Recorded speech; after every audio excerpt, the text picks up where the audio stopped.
Hello there, Ed Larkin. This is Jay Fenton, sending you that videotape you wanted. I wanted to add that I would like to see this videotape come back because I certainly need every piece of videotape I've got. This videotape you see will be divided into sort of two sections. One section was shot out of DNA, and it shows the prototype add-on that this device was designed to run on. And the second section is a description of the commands of the BASIC done by recording images off the screen. I would appreciate it if you would, A, not duplicate this tape, and B, not like show it to Atari. And I certainly hope that it gives you a better idea of what you're going to get along with that Xerox list of commands. So, enjoy it. So you could get a better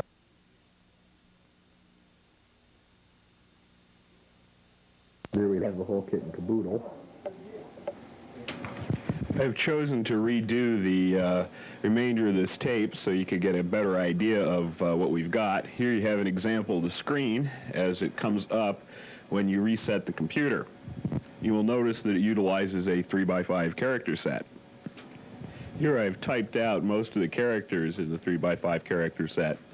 As you can tell, you can make them out, although they do look a little strange. I mean, we've had a few compromises like the N, you will notice.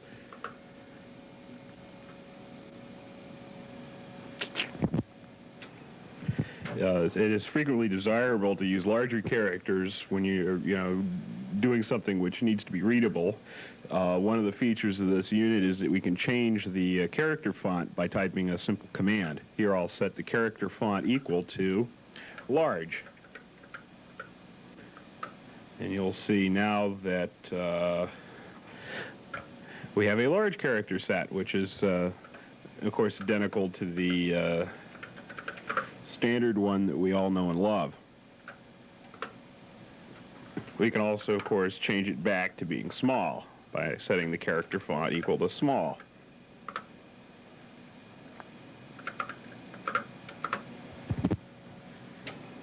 Now I've entered a program which demonstrates the new circle command, which is a new feature that we have. You can see that I clear the screen, pick a random radius for the circle X, and a random mode to write the circle with 1 through 3. I will now run the program, and you will see it make lots of circles.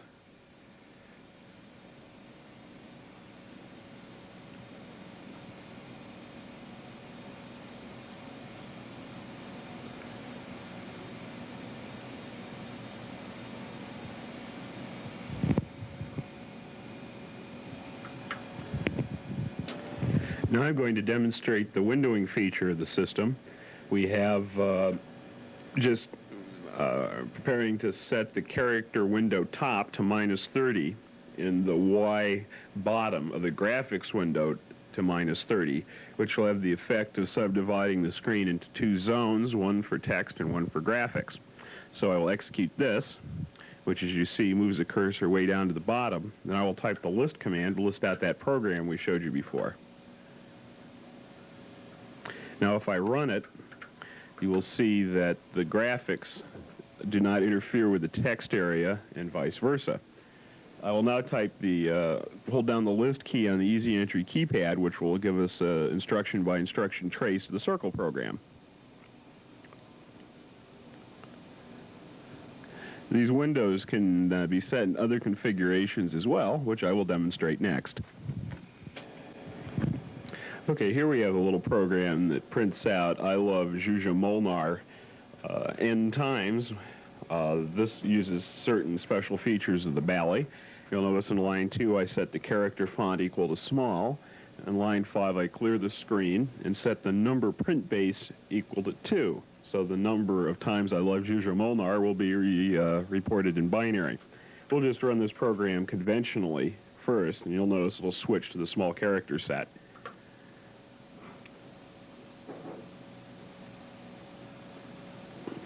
Okay, now I'm going to halt the program and change some of the window parameters.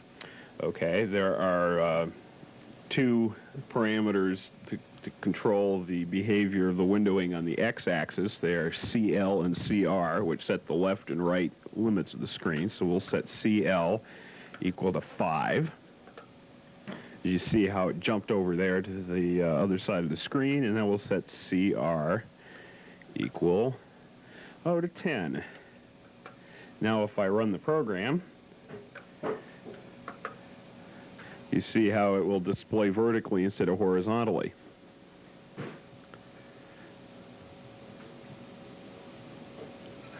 You can, of course, set even more absurd windowing limits than that. You could have a window that is 1 character wide, which would obviously flicker rather fast.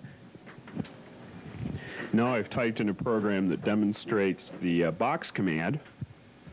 There's a random box program. Line 10 clears the screen. Lines 20 and 30 pick a random center for the next box to be drawn. Line 40 picks a random size. All the boxes will be square. They'll have a size between 1 and 20. And M picks in line 50, picks a mode to draw the box with.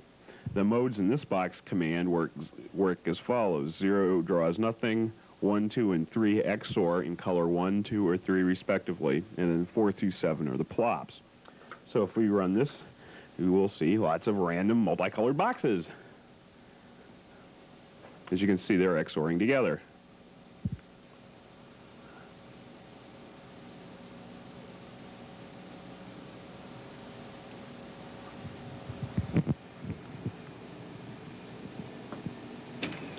Okay, the next command I'm going to demonstrate is the snap and show commands. So these commands work much like the ZGrass snap and display commands in that they allow you to take a picture of an object on the screen and move it around. So to start things off, we'll draw a little box, centered at 0, 0. We'll make it a 3 by 3 box with color 3. Okay, now we'll draw a circle around it, also centered at 0, 0, with a radius of 4 and a right mode of 1. Oops, a right mode of 1. Bang. Okay, now we will snap it, which involves the transfer of the image from the screen to an array off the screen. We'll make the snap have dimensions 10 by 10. So it'll, if you will, take a picture of this region of the screen, which is 10 by 10. And we will store the information here in the @ array. Oops, it's a little hard to hold the mic and type at the same time. Now, I will write a little program that will randomly display the snapped information around on the screen. So we will have 10 clear the screen, pick a random X and Y,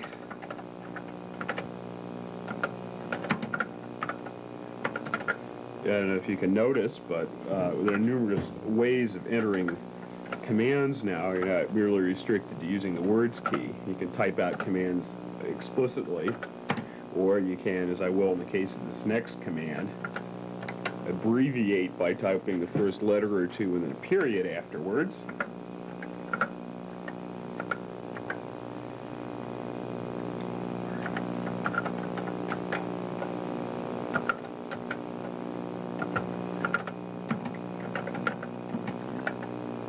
Okay, so what this program does is it clears the screen, picks a random X and Y center for the show command to display that snapped object at.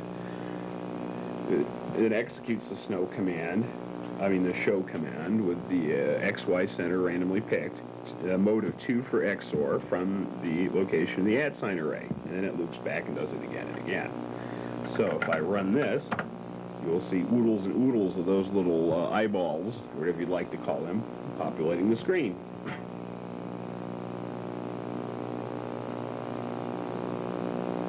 The snaps that the system will support can be up to and including the size of the screen, which will be the next thing I'll demonstrate.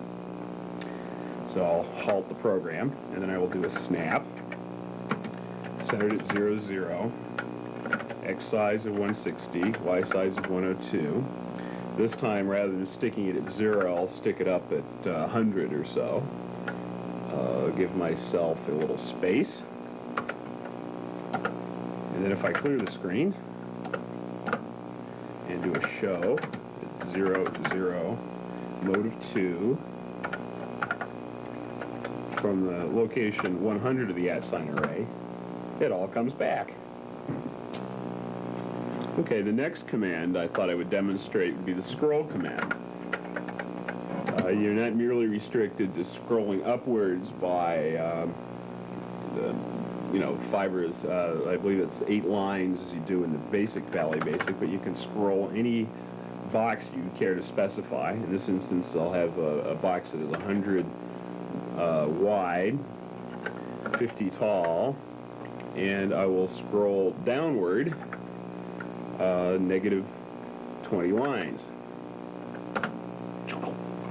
So you can scroll in bizarre directions on this system. Okay, here we have a demonstration of the point command. The point command is like a box command, except that it only draws a 1 pixel by 1 pixel box. So it saves you having to type in a lot of extra garbage.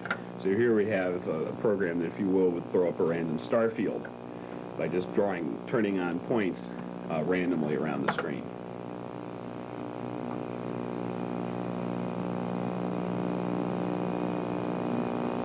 Okay, we'll halt that, and while I'm at it, I'll show off one other feature. The character color can, of course, be changed from its default of blue to red, if you prefer, or green, or back to blue. So that allows you to have multicolored characters to mean different things if desired. So here, I'll list the program again.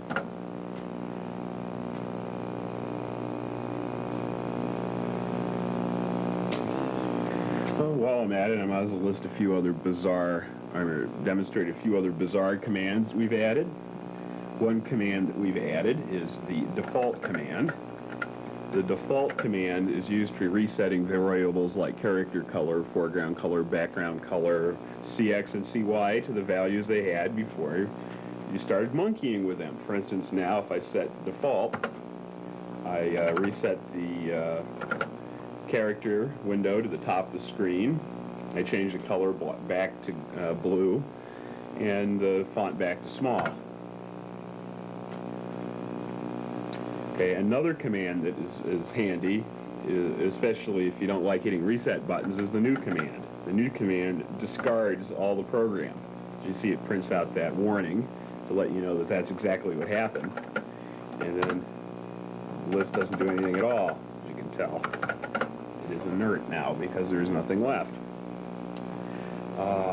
Let's clear the screen, get back to reality.